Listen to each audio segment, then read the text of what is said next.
Die Autokorrektur in Outlook und damit überhaupt in Office kann ganz schön nervig sein. Sie kann dir aber das Schreiben von E-Mails auch deutlich erleichtern. In diesem Video geht es darum, wie dir die Autokorrekturfunktion das Schreiben von E-Mails erleichtert. Aber ich möchte dir auch einen kleinen Überblick geben, was diese Funktion sonst noch so kann. Denn die ist deutlich mächtiger, als sie auf den ersten Blick aussieht. Wenn dich das schnelle Schreiben von E-Mails noch mehr interessiert, dann schau dir doch auch das Überblicksvideo an, das ich in der Infokarte verlinkt habe und die dazugehörigen vertiefenden Videos.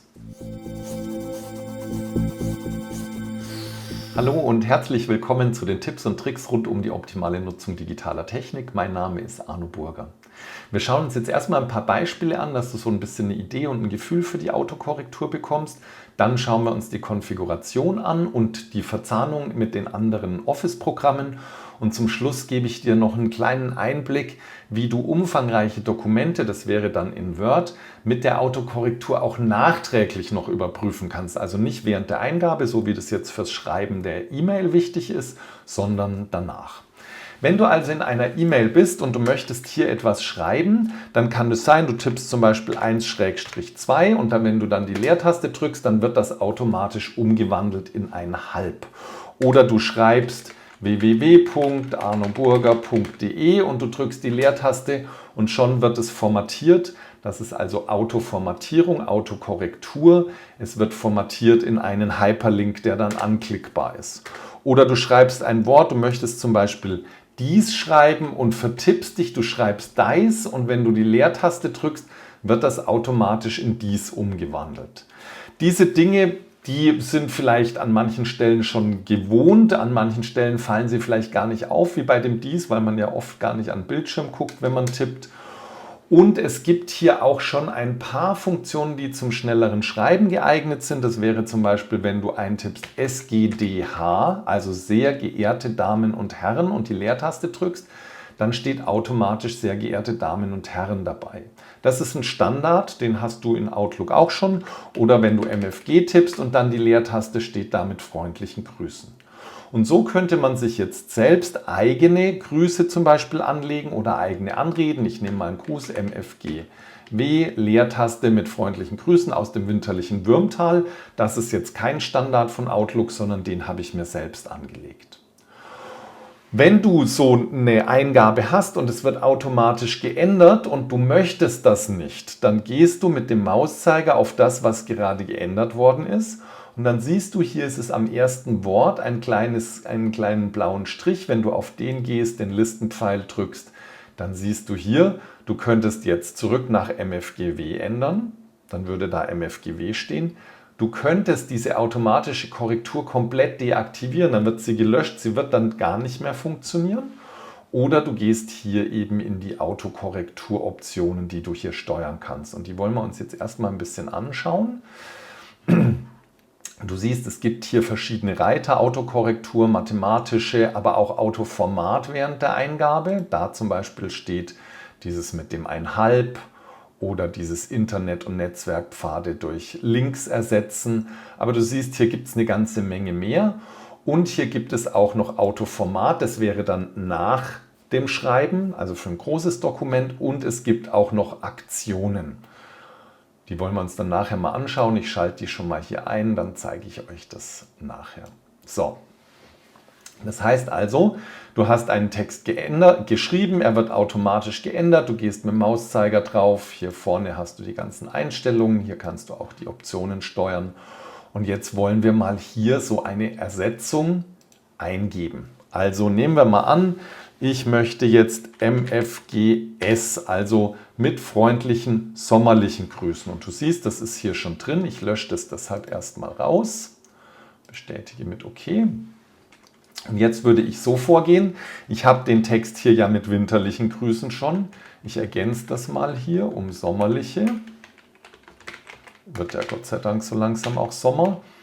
Und jetzt markiere ich den Text und gehe auf Datei Optionen. E-Mail und da gibt es hier Rechtschreibung und Autokorrektur und dort Dokumentprüfung, Autokorrekturoptionen. Du siehst, weil ich es markiert habe, steht es jetzt hier schon so mit drin. Ich möchte jetzt das MFGS S soll zu diesem Text führen und ich möchte aber, dass einfach nur der Text eingefügt wird. Und jetzt siehst du, dass hier hinten noch ein Stern dabei ist. Dieser Stern ist die Absatzmarke, die da mit markiert war. Diesen Stern lösche ich raus, sonst wird der nachher mit eingefügt. Und dann gehe ich auf Hinzufügen. Steht jetzt hier drin, MFGS, bestätige noch ein paar Mal mit OK, bis ich da wieder raus bin. Und wenn ich jetzt in Zukunft MFGS eingebe, die Leertaste drücke, dann steht mit freundlichen Grüßen aus dem sommerlichen Würmtal da. Habt gemerkt, ich habe jetzt immer klein geschrieben. MFGS, MFGW hatte ich klein geschrieben. Meine Empfehlung ist, macht es auch klein. Wenn ihr es groß schreibt, dann müsst ihr es tatsächlich auch groß tippen. Und dann gibt es manchmal auch etwas merkwürdige Effekte mit Groß- und Kleinschreibung. Deshalb normalerweise klein geschrieben, aber es gibt schon auch ein paar Spezialsituationen, wo man vielleicht eher die Großschreibung nehmen würde. Du willst die Funktion komplett ausschalten? Dann gehst du auf Datei, Optionen, E-Mail, Rechtschreibung und Autokorrektur, Autokorrektur. Und dann hast du hier die Möglichkeit, dieses während der Eingabe ersetzen, also all diese Eingabesachen hier komplett auszuschalten. Dann wird hier nichts mehr automatisch ersetzt, allerdings noch automatisch formatiert oder an dieser Stelle korrigiert oder auch hier. Also diese Sachen müsstest du einzeln ausschalten. Du kannst die Korrektur nicht komplett ausschalten.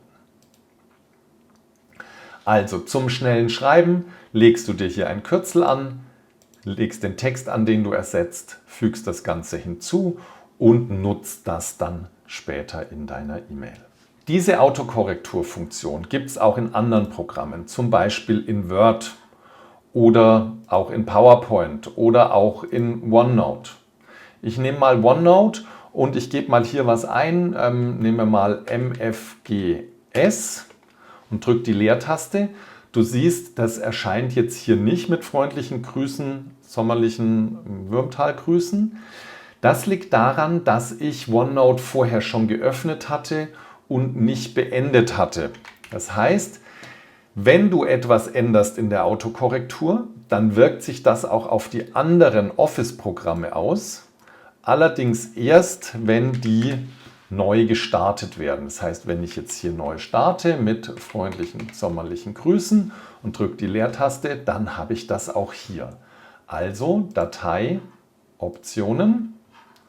Hier heißt jetzt gleich Dokumentprüfung, und zwar in allen anderen Office-Programmen, außer in Outlook. Autokorrekturoptionen. Ich gebe mal hier ein MFGS und dann sieht man hier mit freundlichen sommerlichen und winterlichen Grüßen. Also die Autokorrekturänderungen, die du einstellst, wirken sich auf alle Office-Programme aus und nicht nur auf das Programm, in dem du sie änderst. So, ich möchte euch jetzt noch ein bisschen was zur Verzahnung von den Office-Programmen bezüglich Autokorrektur zeigen und eine spezielle Art von Aktionen, die sehr hilfreich sein kann. Und dazu habe ich jetzt erstmal die Office-Programme alle beendet. Outlook noch nicht, das mache ich gerade noch. Und ich starte die jetzt neu. Und zwar nehme ich mal Outlook und ich nehme noch dazu Excel. Und wir schauen uns mal an, wie das jetzt hier mit der Autokorrektur ist. Und zwar gehe ich in Excel auf Datei Optionen. Und hier Dokumentprüfung, Autokorrekturoptionen. Und ihr seht, hier zum Beispiel ist ausgeschaltet 2 Großbuchstaben am Wortanfang korrigieren. Und bei Aktionen, die sind auch ausgeschaltet. Und wenn ich jetzt zu Outlook wechsle und hier auf Datei Optionen gehe, E-Mail, Rechtschreibung, Autokorrektur, Autokorrekturoptionen, dann seht ihr 2 Großbuchstaben am Wortanfang korrigieren ist eingeschalten. In Excel war das aus und wenn ich bei den Aktionen bin, dann seht ihr, die Aktionen sind hier eingeschaltet und in Excel waren sie ausgeschaltet. Jetzt habe ich vorhin gesagt, die werden aber synchronisiert. Was wird synchronisiert? Es werden alle Listen synchronisiert, die ihr pflegt. Also das heißt, dieses während der Eingabe ersetzen, aber zum Beispiel auch mathematische Autokorrektur während der Eingabe ersetzen. Das wird übernommen und hier zum Beispiel bei der Autokorrektur auch noch die Ausnahmen. Das heißt also, Wenn ihr in Excel seid, dann habt ihr hier in Excel in der Autokorrektur hier dieselbe Liste, MFGS. Seht ihr, die sind geändert. Hier bei den Ausnahmen wäre das ähnlich. Und auch hier bei der mathematischen Autokorrektur wäre das so. Aber alle anderen Einstellungen, also diese Häkchen hier oder auch hier die Häkchen für die Aktionen und so, die werden nicht übernommen. Ich schalte jetzt mal hier das zusätzliche Kontextmenü für die Aktionen fürs Datum ein, bestätige mit OK. Das möchte ich nicht neu definieren, nochmal OK. Und das Coole ist jetzt, wenn ich jetzt ein Datum in einer Excel-Datei habe und ich klicke das Datum mit der rechten Maustaste an, dann gibt es den Befehl weitere Zellaktionen, der gehört auch zur Autokorrektur. Und wenn ich jetzt hier auf die Optionen gehe, dann sieht man das auch. Ne? Wir sind jetzt wieder in unseren Autokorrekturoptionen in den Aktionen. Also das ist der Zusammenhang. Und wenn ich jetzt sage, ich möchte meinen Kalender anzeigen, dann springe ich hier aus Excel. Ja, da sind jetzt noch ein paar Fenster offen, das breche ich gerade mal ab. Dann springe ich hier auf den 25. Mai. Und wenn ich in Excel einen Rechtsklick mache, weitere Zellaktionen Termin vereinbaren, dann bekomme ich eine neue Besprechungseinladung mit diesem Datum.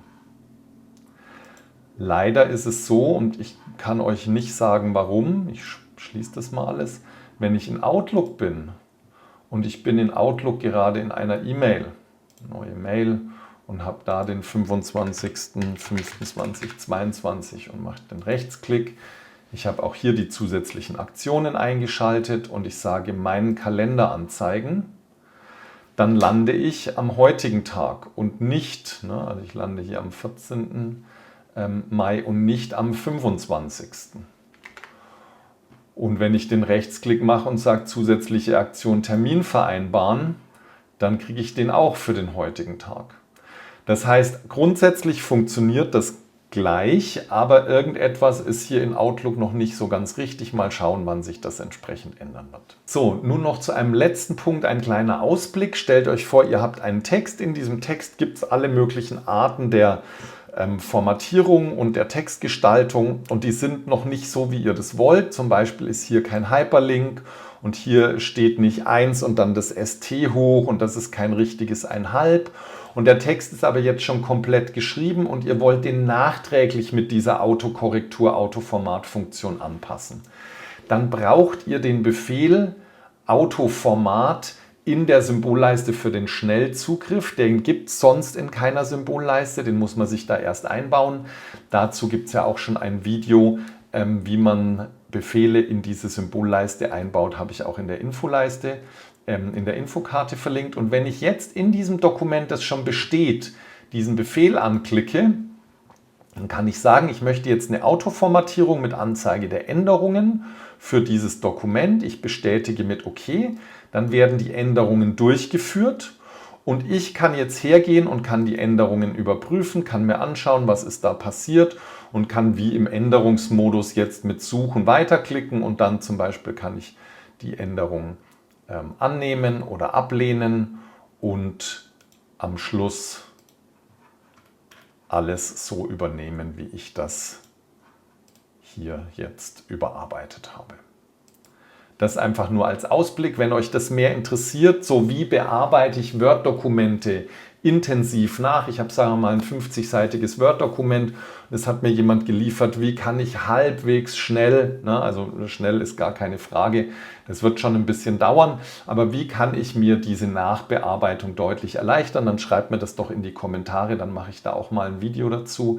Das ist allerdings dann ein bisschen umfangreicher und ein bisschen herausfordernder, wahrscheinlich nicht nur für euch, sondern auch für mich. Ja, vielen Dank für euer Zuschauen. Wenn es euch gefallen hat, dann schreibt mir das doch gerne in die Kommentare oder hinterlasst mir auch ein Like oder gerne teilt auch meine Videos mit anderen. Ich freue mich da über jede neue Rückmeldung. Also vielen Dank fürs Zuschauen, viel Spaß beim Anwenden und Ausprobieren und bis zum nächsten Video. Ciao, euer Arno.